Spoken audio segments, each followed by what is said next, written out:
12º dia. Desenvolvendo a amizade com Deus. Ele oferece a sua amizade ao justo. Provérbios capítulo 3, versículo 32.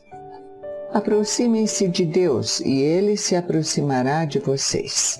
Tiago capítulo 4, versículo 8. Você está tão perto de Deus quanto escolher estar. A exemplo de qualquer amizade, você deve se esforçar para desenvolver sua amizade com Deus. Isso não acontecerá por acidente. É necessário querer, ter tempo e energia. Se você deseja um vínculo mais profundo e íntimo com Deus, deve aprender a partilhar de forma honesta com Ele os seus sentimentos. Ter confiança quando Ele lhe pedir para fazer algo. Aprender a se importar com aquilo com que Ele se importa e desejar sua amizade mais do que qualquer outra coisa. Devo optar por ser sincero com Deus. O primeiro elemento fundamental de uma amizade mais profunda com Deus é ser absolutamente sincero a respeito de suas falhas e sentimentos. Deus não espera que você seja perfeito, mas insiste em que você seja absolutamente sincero. Nenhum dos amigos de Deus que aparecem na Bíblia era perfeito. Se a perfeição fosse um requisito para a amizade com Deus, jamais poderíamos ser seus amigos. Felizmente, em virtude da graça de Deus, Jesus ainda é amigo de pecadores. Mateus capítulo 11, versículo 19. Na Bíblia, os amigos de Deus foram sinceros sobre seus sentimentos, frequentemente reclamando, criticando, acusando e discutindo com seu Criador. Deus, entretanto, não parecia se aborrecer com sua franqueza. Na verdade, ele a incentivava. Deus permitiu que Abraão o questionasse e desafiasse a respeito da destruição de Sodoma. Abraão importunou a Deus sobre o que seria necessário para poupar a cidade, negociando desde 50 até somente 10 pessoas justas. Deus também escutou pacientemente a Davi as muitas acusações de injustiça, traição e abandono. Deus não destruiu Jeremias quando ele reclamou que Deus o havia enganado. Jó pôde expressar sua amargura durante a provação. E no final, Deus defendeu Jó por ser sincero e repreendeu os amigos de Jó por serem falsos. Deus lhes disse: vocês não foram sinceros comigo ou a meu respeito. Não da forma em que meu amigo Jó foi. Meu amigo Jó agora orará por vocês e eu aceitarei sua oração. Jó, capítulo 42, versículo 7b. Em um estupendo exemplo de amizade sincera, Deus expressou com sinceridade sua absoluta repugnância pela desobediência de Israel. Êxodo capítulo 33, versículo 1 a 17.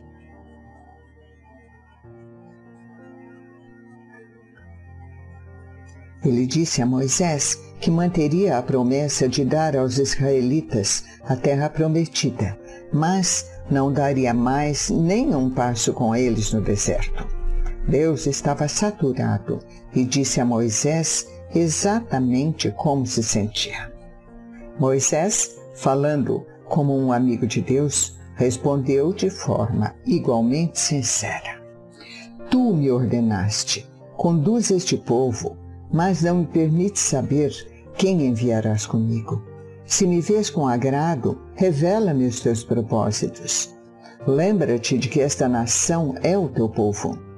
Se não fores conosco, não nos envie. Como se saberá que eu e o teu povo podemos contar com teu favor se não nos acompanhares? O Senhor disse a Moisés: farei o que me pede, porque tenho me agradado de você e o conheço pelo nome. Êxodo capítulo 33, versículos 12 a 17. Deus pode lidar com esse tipo de franqueza a toda prova da parte de você? Sem dúvida, a verdadeira amizade é edificada sobre a transparência. O que poderia parecer audácia, Deus vê como autenticidade. Deus escuta as palavras exaltadas de seus amigos. Ele se aborrece com as frases feitas, religiosas e previsíveis. Para ser amigo de Deus, você deve ser sincero com Ele e dividir seus verdadeiros sentimentos, e não o que você pensa que deveria sentir ou dizer. É provável que você precise confessar alguma raiva ou ressentimento escondido em relação a Deus em certas áreas de sua vida, nas quais você se sentiu enganado ou decepcionado. Até que tenhamos amadurecido o suficiente para compreender que Deus usa todas as coisas para nosso bem, abrigamos ressentimentos em relação a Deus por causa de nossa aparência, formação, orações não respondidas, mágoas do passado e outras coisas que mudaríamos se fôssemos Deus.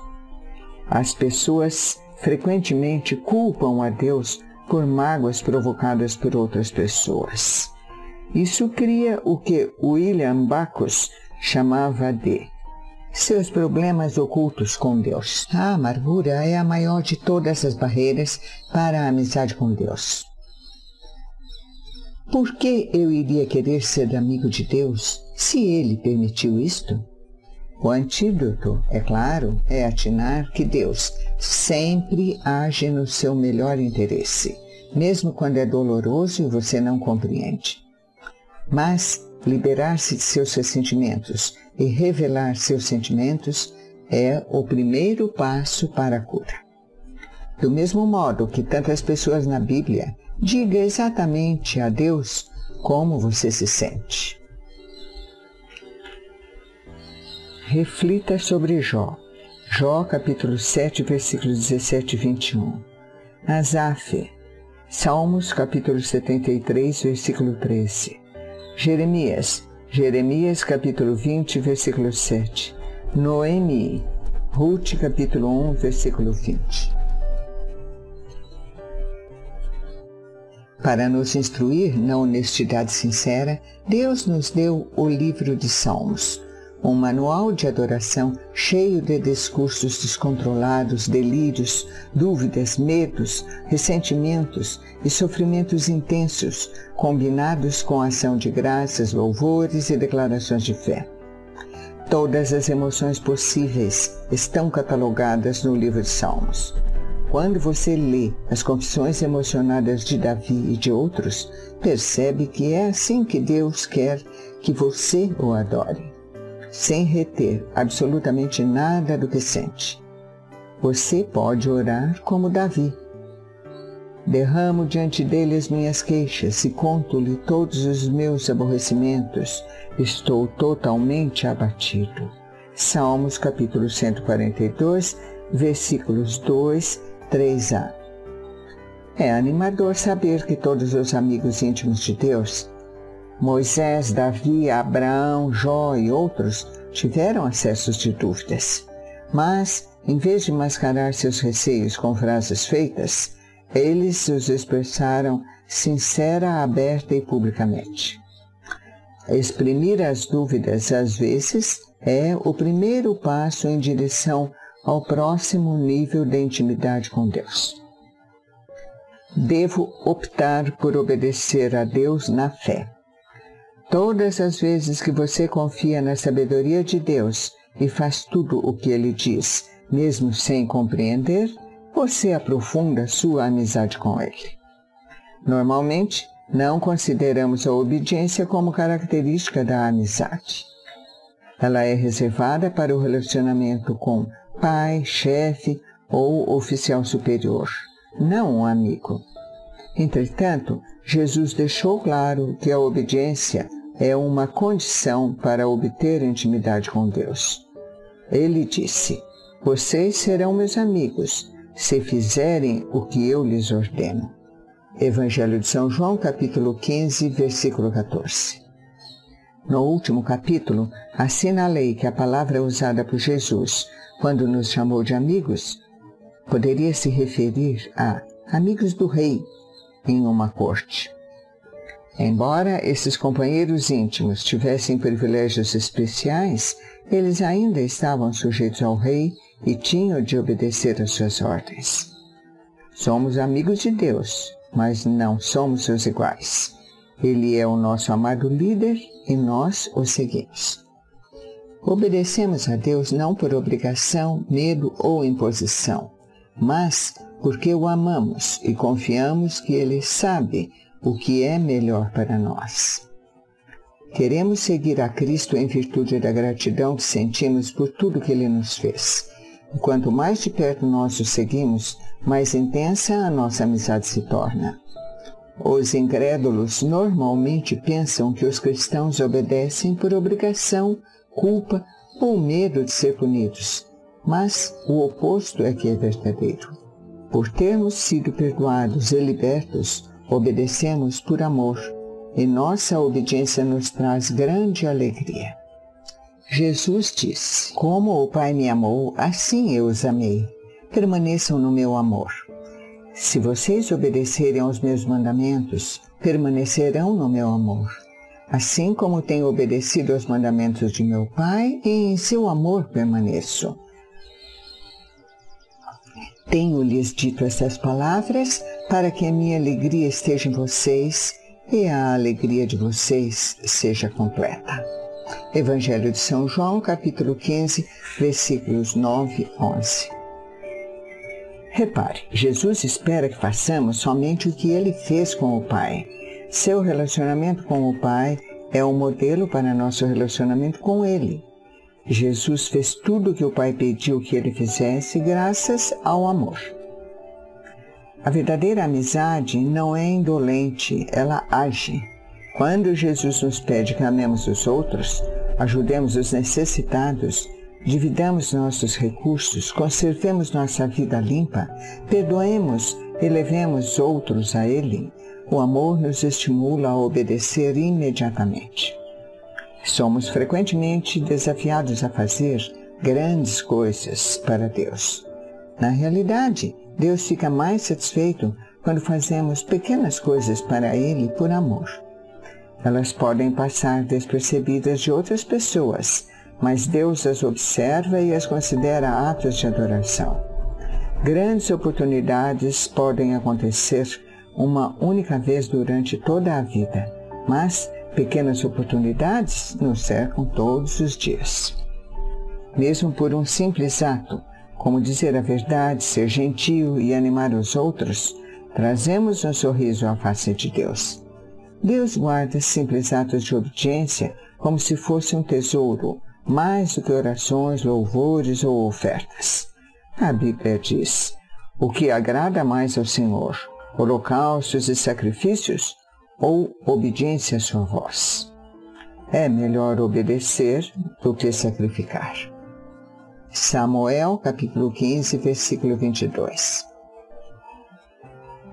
Jesus iniciou seu ministério público com a idade de 30 anos ao ser batizado por João.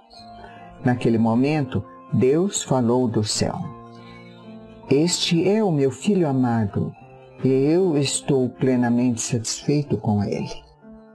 Mateus capítulo 3, versículo 17. O que Jesus vinha fazendo durante 30 anos que agradava tanto a Deus? A Bíblia não diz nada sobre esses anos desconhecidos, com exceção de uma única frase em Lucas capítulo 2, versículo 51. Então foi com eles para Nazaré e era-lhes obediente. 30 anos agradando a Deus foram resumidos em 3 palavras: era-lhes obediente. Devo optar por valorizar o que Deus valoriza. É isso que os amigos fazem. Importam-se com o que é importante para outra pessoa. Quanto mais você se torna amigo de Deus, mais se importa com as coisas com as quais Ele se importa. Sofre com as coisas porque Ele sofre e se alegra com as coisas que lhe dão prazer. Paulo é o melhor exemplo disso. As prioridades de Deus eram as suas prioridades, e os desejos de Deus eram os seus. O que me deixa transtornado é preocupar-me tanto com vocês. Esse é o zelo de Deus que queima dentro de mim. Coríntios, capítulo 11, versículo 2. Davi se sentia da mesma forma. O zelo pela tua casa me consome, e os insultos daquele que te insultam caem sobre mim. Salmos, capítulo 69, versículo 9. O que importa mais para Deus? A redenção de seu povo. Ele quer que todos os seus filhos perdidos sejam achados. Esse é o único motivo pelo qual Jesus veio à Terra. A coisa mais preciosa ao coração de Deus é a morte de seu filho. A segunda coisa mais preciosa é quando seus filhos comunicam essas novas a outras pessoas. Para ser amigo de Deus, você deve se interessar por todas as pessoas ao seu redor, com as quais Deus se importa. Amigos de Deus contam os seus amigos a respeito de Deus. Mais do que qualquer outra coisa, devo desejar ser amigo de Deus. Os salmos estão cheios de exemplos desse desejo. Davi, acima de tudo, desejou apaixonadamente conhecer a Deus. Ele usou palavras como anelo, anseio, sede, fome. Ele almejava a Deus. Ele disse: há uma coisa que realmente desejo do Senhor, o privilégio de viver durante toda a minha vida na sua presença para descobrir a cada dia um pouco mais da sua perfeição e amor. Salmos capítulo 27, versículo 4. Em outro salmo ele disse: o teu amor é melhor do que a vida. Salmos capítulo 63, versículo 3. O desejo de Jacó pelas bênçãos de Deus na sua vida era tão intenso que ele lutou durante toda a noite com Deus, dizendo: não te deixarei ir, a não ser que me abençoes. Gênesis capítulo 32, versículo 26. A parte mais maravilhosa dessa história é que Deus, que é todo-poderoso, deixou Jacó vencer. Deus não fica ofendido quando lutamos com Ele, porque lutar exige contato pessoal e nos traz para perto dele. Lutar também é uma atitude apaixonada, e Deus gosta quando estamos apaixonados por Ele. Paulo foi outro homem apaixonado por sua amizade com Deus. Não era mais importante, era sua primeira prioridade, objeto de sua total concentração e o mais importante objetivo de sua vida. Esse é o motivo pelo qual Deus usou Paulo de forma tão grandiosa. A versão bíblica, The Amplified Bible, a Bíblia ampliada, exprime a força total da paixão de Paulo. Meu firme propósito é que eu possa conhecê-lo e que eu possa conhecê-lo cada vez mais profunda e intimamente, percebendo, reconhecendo e compreendendo as maravilhas de sua pessoa com mais clareza e intensidade. Filipenses, capítulo 3, versículo 10. A verdade é, você está tão perto de Deus quanto escolhe estar. A amizade íntima com Deus é uma escolha, não é um fato fortuito. Você deve buscá-la intencionalmente. Você realmente a quer mais do que a qualquer coisa? Qual a importância disso para você? Vale a pena desistir de outras coisas por causa dela? Ela vale o esforço de desenvolver os hábitos e habilidades necessários? Você pode ter sido apaixonado por Deus no passado, mas perdeu aquele desejo. Esse foi o problema dos cristãos de Laodiceia. Haviam perdido o primeiro amor. Faziam todas as coisas corretamente, mas por obrigação e não por amor. Se você estiver passando por abalos espirituais, não se surpreenda quando Deus permitir sofrimento na sua vida. O sofrimento é o combustível da paixão. Ele nos dá energia com tal intensidade que transforma o que normalmente não possuímos. C.S. Lewis disse: o sofrimento é o megafone de Deus. É a forma de Deus nos sacudir da letargia espiritual. Os nossos problemas não são uma punição, são chamadas de despertamento de um Deus amoroso. Deus não está louco com você, Ele está louco por você e fará o que for necessário para trazê-lo de volta à comunhão com Ele. Mas há uma forma mais fácil de reacender a paixão por Deus. Comece a pedir que Ele lhe dê essa paixão e continue pedindo até que você a tenha. Faça esta oração ao longo do seu dia. Querido Jesus, mais do que qualquer outra coisa, quero conhecê-lo intimamente. Deus disse aos cativos da Babilônia: se vocês seriamente me buscarem e me quiserem mais do que a todas as coisas, garanto que não ficarão desapontados. Jeremias capítulo 29, versículo 13. Seu relacionamento mais importante. Não há nada, absolutamente nada, mais importante do que desenvolver uma amizade com Deus. Esse é o relacionamento que durará para sempre. Paulo disse a Timóteo: algumas dessas pessoas perderam a coisa mais importante da vida. Elas não conhecem a Deus. Timóteo, capítulo 6, versículo 21a. Você perdeu a coisa mais importante da vida? Você pode fazer algo a respeito disso a partir de agora. Lembre-se, a escolha é sua. Você está tão perto de Deus quanto escolheu estar. 12º dia, pensando sobre meu propósito. Um tema para reflexão. Estou tão perto de Deus quanto escolhi estar. Um versículo para memorizar. Aproximem-se de Deus e Ele se aproximará de vocês. Tiago, capítulo 4, versículo 8. Uma pergunta para meditar. Quais escolhas práticas eu farei hoje para me aproximar mais de Deus?